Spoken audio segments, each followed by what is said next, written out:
پاکستان کی تاریخ میں کچھ نام صرف عہدوں کی وجہ سے یاد نہیں رکھے جاتے، بلکہ اس لیے کہ وہ مشکل وقت میں سامنے آئے، دباؤ میں جھکے نہیں اور تاریخ کا رخ بدل دیا۔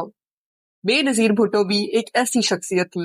وہ ایک سیاستدان تھی، ایک بیٹی تھی، ایک ماں تھی، اور سب سے بڑھ کر ایک ایسی عورت جو آوریت، قید، جلا وطنی اور جان کے خطرے کے باوجود سیاست کے میدان میں ڈٹی رہی۔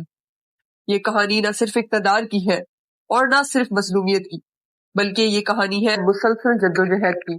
بے نظیر بھٹو 21 جون 1953 کو کراچی میں پیدا ہوئی۔ وہ پاکستان کے معروف سیاسی خاندان بھٹو خاندان سے تعلق رکھتی تھی۔ ان کے والد ذوالفقار علی بھٹو پاکستان کے بانی رہنماؤں میں شمار ہوتے ہیں اور وہ خود پاکستان کے وزیر اعظم رہ چکے تھے۔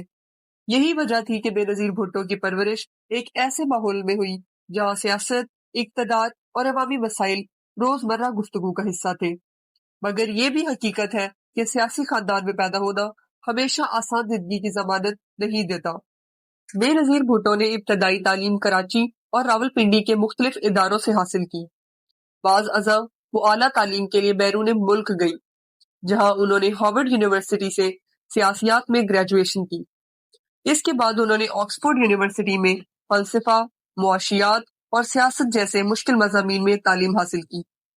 1976 میں وہ آکسفورڈ یونیورسٹی اسٹوڈنٹس یونین کی صدر منتخب ہوئی، جو نہ صرف ان کے لیے بلکہ پوری پاکستانی قوم کے لیے ایک تاریخی اعزاز تھا۔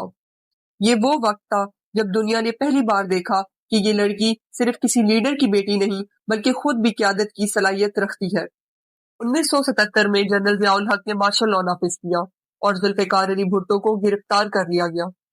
یہ وہ مرحلہ تھا جہاں بے نظیر بھٹو کی زندگی ہمیشہ کے لیے بدل گئی۔ بالآخر ذوالفقار علی بھٹو کو پھانسی دے دی گئی۔ یہ صرف ایک سیاسی رہنما کی موت نہیں تھی، بلکہ ایک بیٹی کے لیے اپنے والد کو کھونے کا صدمہ تھا۔ اس کے بعد بے نظیر بھٹو نے قید، نظر بندی، ذہنی دباؤ اور مسلسل نگرانی کے سال گزارے۔ یہاں سے ان کی سیاست صرف نظریہ نہیں رہی بلکہ ذاتی قربانی بن گئی۔ بے نظیر بھٹو نے اپنی والدہ نصرت بھٹو کے ساتھ مل کر آمریت کے خلاف آواز بلند کی۔ انہیں بار بار قید کیا گیا اور سیاسی سرگرمیوں سے روکا گیا۔ 1984 میں انہیں علاج کے لیے ملک سے باہر جانے کی اجازت ملی اور وہ جلا وطنی میں چلی گئی، لیکن جلا وطنی کے دوران بھی انہوں نے پاکستان پیپل پارٹی کی قیادت نہیں چھوڑی اور عالمی سطح پر پاکستان میں جمہوریت کی بحالی کے لیے کام کرتی رہی۔